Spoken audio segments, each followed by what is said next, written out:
అటువంటి సోదరిమణి జాకియా గారికి పాత్రికేయ మిత్రులకి ప్రతి ఒక్కరికి పేరు పేరున ముందుగా నా నమస్కారాలు నేను తెలియజేస్తున్నాను. ఈరోజు నిజంగా సుదినంగా భావిస్తున్నాను. ఎందుకంటే భారతీయ జనతా పార్టీ ఏదైతే ఒక నమ్మకంతో విశ్వాసంతో దేశ ప్రజల వద్దకు వచ్చిందో 2014 సంవత్సరంలో కనుక మీరు చూసినట్లయితే భారతీయ జనతా పార్టీ నినాదం సబ్కే సాత్ సబ్కా వికాస్ అంటే అందరినీ కలుపుకుంటూ మనం ముందుకు వెళ్ళి దేశ ప్రగతిని సాధిద్దాము అనేటువంటి ఒక భావన. ఈ సబ్ అంటే అందరూ అనేటువంటి పదంలో కుల మతాలకి అసలు ఎటువంటి చోటు లేదు, తావు లేదు. అందరినీ కలుపుకుంటూ భారతీయులంగా ముందుకు వెళ్దాం అనేటువంటి ఒక భావన. ఇది కేవలం 2014లో ఇచ్చినటువంటి నినాదం మాత్రమే కాదు, భారతీయ జనతా పార్టీ మూల సిద్ధాంతం కూడా. కనుకనే ఇది కేవలం నినాదంతో సరిపెట్టకుండా ఇది భారతీయ జనతా పార్టీ విశ్వాసం అనేటువంటి విషయం ప్రజలందరూ కూడా గమనించవలసిందిగా మేమైతే చేస్తున్నటువంటి విజ్ఞప్తి. ఈరోజు జాకియా గారు డిప్యూటీ చైర్పర్సన్గా ఉన్నారు మండల శాసన మండలిలో. వారు వచ్చి ఇవాళ భారతీయ జనతా పార్టీ వైఎస్ఆర్సీపీకి రాజీనామా చేయటం, అదేవిధంగా వారి పదవికి రాజీనామా చేయటం చేసి భారతీయ జనతా పార్టీలోకి వారు రావడం జరిగింది.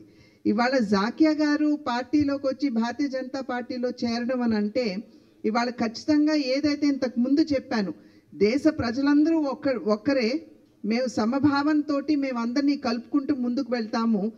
ఏదైనా సరే సంక్షేమ ఫలాలు ఏదైనా ఉన్నట్లయితే కుల మతాలకి అతీతంగా ప్రతి ఒక్కరికి అర్హులైనటువంటి వారు కుల మతాలతో సంబంధం లేకుండా అందరికీ కూడా ఆ సంక్షేమ ఫలాలు అందాలి అనేటువంటి భావనతోటి ఏదైతే భారతీయ జనతా పార్టీ ఇప్పటివరకు పనిచేస్తూ వస్తుందో, అదేవిధంగా సుపరిపాలన 2014 సంవత్సరానికి ముందు ఉన్నటువంటి దేశ పరిస్థితులు ప్రజలు గమనించి ఖచ్చితంగా ఒక మంచి మార్పు రావాలి, ఒక మంచి పార్టీని మనం అధికారంలోకి తీసుకుని రావాలి, ఒక మంచి నాయకుడు దృఢమైనటువంటి శాసన పరిపాలన అందించగలిగినటువంటి నాయకుడికి దేశ పగ్గాలు అందించాలి అనేటువంటి భావన ఏదైతే దేశ ప్రజల్లో ఉందో అది 2014 సంవత్సరంలో వచ్చినటువంటి ఫలితాలలో మనకి ప్రతిఫలిస్తున్నటువంటి విషయం మనం ఇక్కడ గమనించాలి.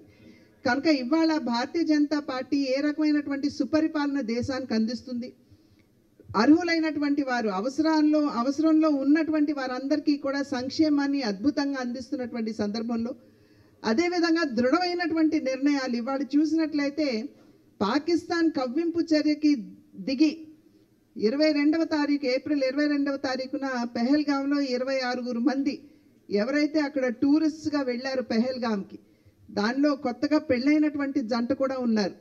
అటువంటి వారి మీద పాకిస్తాన్ దేశం నుండి మన దేశంలోకి చొరబడినటువంటి ఉగ్రవాదులు భార్య కళ్ళ ముందే భర్తని హతమార్చినటువంటి సందర్భంలో ఇంకా ఉపేక్షించేది లేదు. కవ్వింపు చర్యలకి దిగబడి మా పౌరులు ఎవరైతే ఉన్నారో అమాయకులైనటువంటి పౌరుల్ని చంపుతున్నటువంటి సందర్భంలో మేము ఇంకా ఉపేక్షించేది లేదు అని చెప్పి ఒక దృఢమైనటువంటి నిర్ణయాన్ని దేశ ప్రధాని తీసుకున్నారు. ఇది మొదటిసారి కాదు, ఇంతకు ముందు ఉరీ సంఘటన కూడా మనందరికీ తెలుసు. అప్పుడు కూడా దేశంలోకి పొరుగు దేశం నుండి చొరబడినటువంటి ఉగ్రవాదులు మన సైనికుల్ని హతమార్చి తిరిగి వెళ్ళిపోతే అప్పుడు మనందరికీ తెలుసు సర్జికల్ స్ట్రైక్ ఏ విధంగా అద్భుతంగా జరిపి ఒక సందేశాన్ని పాకిస్తాన్కి ఇవ్వడం జరిగింది. అయినా కూడా పాకిస్తాన్ ఇవాళ వాటన్నిటినీ పక్కన పెట్టి మళ్ళీ తిరిగి మన దేశం మీద మన పౌరుల మీద దాడి చేస్తున్నటువంటి సందర్భంలో నరేంద్ర మోడీ గారు దేశ ప్రధానిగా దృఢమైనటువంటి నిర్ణయం తీసుకున్నారు. 2014 సంవత్సరానికి ముందు ఉన్నటువంటి పరిస్థితి వేరు. అప్పట్లో ఎవరైనా సరే పొరుగు దేశం మన దేశం మీద దాడి చేసినా లేకపోతే ఉగ్రవాదులు వచ్చినా కళ్ళప్పగిచ్చి చూసేటువంటి పరిస్థితి అంతకుముందు ఉండేది. కానీ ఇవాళ పరిస్థితి అటువంటిది కాదు. అంటే నాయకత్వం కనుక దృఢమైనటువంటి నాయకత్వం, బలమైనటువంటి నాయకత్వం కనుక దేశానికి ఉన్నట్లయితే పరిణామాలు ఏ విధంగా ఉంటాయో మనకి ఇప్పుడు పాకిస్తాన్తో జరుగుతున్నటువంటి ఈ యుద్ధ వాతావరణ మాధ్యమంగా మనందరికీ తెలియవస్తున్నటువంటి విషయం అని చెప్పి మనం ఇక్కడ గమనించాలి. చివరికి మన సైన్యానికి దేశ ప్రధాని గారు ఇచ్చినటువంటి సపోర్ట్ ఏదైతే ఉందో, అంటే మేక్ ఇన్ ఇండియా అని అన్నప్పుడు మరి ప్రతిపక్ష నాయకులు అవహేళన చేశారు. నిజంగా మేక్ ఇన్ ఇండియా ఉంటుందా, ఎవరన్నా వస్తారా, దేశంలో ఏమైనా తయారీ చేస్తారా అని చెప్పి అప్పట్లో అవహేళన చేశారు మన ప్రధాని, మన దేశంలో మన దేశ సామర్థ్యాన్ని కూడా. కానీ ఇవాళ చూసినట్లయితే మన S-400 కావచ్చు, మనం ఇక్కడ తయారు చేసుకున్నటువంటి రఫేల్ కావచ్చు, ఇవన్నీ కూడా ఏ విధంగా ప్రిసిషన్ తోటి అక్కడ ఉన్నటువంటి ఉగ్ర స్థావరాల్ని ధ్వంసం చేశాయో, అదేవిధంగా డిఫెన్స్ బేస్లు ఏవైతే ఉన్నాయో వాటిని లక్ష్యంగా చేసుకున్నారు. మనం అందరం కూడా ప్రత్యక్షంగా టీవీల మాధ్యమంగా మనం అందరం కూడా చూస్తున్నటువంటి విషయం. అంతకుముందు ఉరి సంఘటన జరిగినప్పుడు సర్జికల్ స్ట్రైక్ జరిగితే చివరికి మన దేశ సైన్యాన్ని కూడా ప్రతిపక్ష నాయకులు అవహేళన చేశారు. నిజంగా జరిగిందా, నిజంగా చేశారా, నిజంగా ధ్వంసం చేశారా అని అనేక ప్రశ్నలు మన దేశ సైన్యానికి సంబంధించినటువంటి సామర్థ్యాన్ని కించపరుస్తూ అప్పట్లో అవహేళన చేసినటువంటి పరిస్థితి. కనుక ఈసారి ఎప్పుడైతే వారిని టార్గెట్ చేసుకుని అక్కడ లక్ష్యాన్ని సాధించారో వెంటనే అక్కడ ఫోటోలు కావచ్చు, వీడియో ఫుటేజ్లు కావచ్చు, వెంటనే మనం టీవీలో ప్రసారం చేసుకుని ఇది ఊరికినే గాలిలో మాట్లాడే మాటలు కావు, ఇవి అక్షర సత్యాలు అని చెప్పి మనం దేశ ప్రజలకి చూపించుకునేటువంటి పరిస్థితి ఇవాళ ఉన్నది. చివరికి ఏ స్థాయికి వచ్చామంటే మొదట్లో వారు మన దేశ పౌరుల్ని లక్ష్యం చేసుకున్నటువంటి సందర్భంలో కేవలం 9 ఉగ్రవాద స్థావరాల్ని మాత్రం మనం లక్ష్యం చేసుకున్నాం.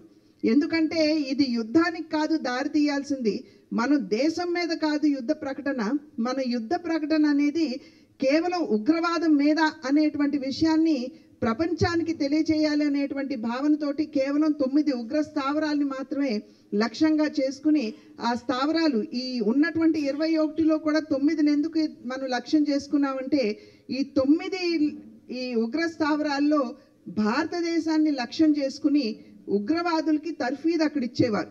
కనుక ఈ 9 స్థావరాలని లక్ష్యం చేసుకుని అక్కడ ఉగ్ర స్థావరాలని ధ్వంసం చేయడం జరిగింది. ఆ తర్వాత పాకిస్తాన్ ఊరుకోకుండా వాళ్ళు తిరిగి మన ఉగ్ర స్థావరాలని ధ్వంసం చేస్తే వారు మన పౌరుల్ని లక్ష్యం చేసుకుని పౌరుల మీద దాడి చేయడం మొదలుపెట్టారు. జమ్మూ కాశ్మీర్లో ఉన్నటువంటి ఇళ్లని ధ్వంసం చేయడం, పౌరులు నివసిస్తున్నటువంటి స్థానాలని లక్ష్యం చేసుకోవటం, ఈ రకంగా చేస్తున్నటువంటి సందర్భంలో ఇక్కడితోటి ఊరుకుంటే సరిపోదు అనేటువంటి ఒక భావనతోటి పాకిస్తాన్ వారి యొక్క డిఫెన్స్ హబ్స్ ఏవైతే ఉన్నాయో, డిఫెన్స్ స్థావరాలు ఏవైతే ఉన్నాయో వాటిని టార్గెట్ చేసుకుని మనం వాటిని ఛేదించడం జరిగింది. సర్గోదా అనేటువంటి ఒక డిఫెన్స్ బేస్ అయితే పాకిస్తాన్లో ఉండేటువంటి న్యూక్లియర్ బాంబులు అక్కడ పెట్టుకుంటారు. చివరికి అక్కడ కూడా మనం వెళ్ళి ఆ సర్గోదా అనేటువంటి ఆ డిఫెన్స్ బేస్ని కూడా మనం విజయవంతంగా దాన్ని టార్గెట్ చేసుకోగలిగాం. కనుక ఎప్పుడైతే మన సామర్థ్యం వెలువడిందో, ఇవాళ కేవలం పాకిస్తాన్ కాదు యావత్ ప్రపంచం కూడా చూస్తున్నది. భారతదేశ సామర్థ్యం ఏమిటో ఇవాళ యావత్ ప్రపంచానికి తెలిసింది. కనుకనే ఇవాళ పాకిస్తాన్ ఒక మెట్టు దిగొచ్చి సీజ్ ఫైర్ అనేటువంటి ఒక ప్రతిపాదనతో వచ్చినప్పుడు మనం కూడా సాధారణంగా మన భారతీయ చింతన ఎలాగుంటుందంటే ఓర్పుతోటి మనం ముందుకు వెళ్తాం. కనుక వారు ఎప్పుడైతే సీజ్ ఫైర్ అన్నారో మనం కూడా పర్వాలేదులే అని అనుకున్నాం. కానీ సీజ్ ఫైర్ ప్రకటన తర్వాత కూడా ఇవాళ లైన్ ఆఫ్ కంట్రోల్ దాటి ఇవాళ వారు చేస్తున్నటువంటి అటాక్స్ ఏవైతే ఉన్నాయో దాన్ని మేము ఉపేక్షించేది లేదు అని చెప్పి నరేంద్ర మోడీ గారు గట్టిగా చెప్పడం జరిగింది.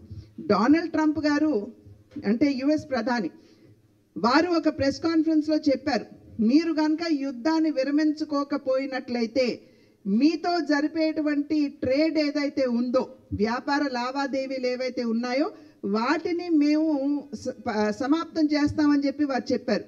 కానీ వారు చెప్పినటువంటి విషయాన్ని ఇవాళ నరేంద్ర మోడీ గారు వారికి గట్టిగా సమాధానం చెప్పారు. మీరు అసలు ఎవరు, మా భారతదేశ ఆంతరింగిక వ్యవహారాల్లో కలిగించుకునేటువంటి అవసరము లేదు, మీకు ఆ హక్కు లేదు. మీరు వ్యాపార లావాదేవీలు, ఉగ్రవాదాన్ని ఒకే గాడి మీద మీరు ఈ రెండింటినీ కూడా చూసేటువంటి అవకాశం లేదు. కనుక మీ బెదిరింపులకి మేము బెదిరిపోమని చెప్పి వారు చెప్పారు. అదేవిధంగా ఏదైతే న్యూక్లియర్ బాంబ్ మా దగ్గర ఉన్నది అని చెప్పి పాకిస్తాన్ మన బెదిరిస్తుందో ఆ బెదిరింపుకు కూడా భారతదేశం లొంగదు, బెదిరిపోదు అని చెప్పి ఒక గట్టి సందేశాన్ని ప్రధాని నరేంద్ర మోడీ గారు ఇచ్చారు.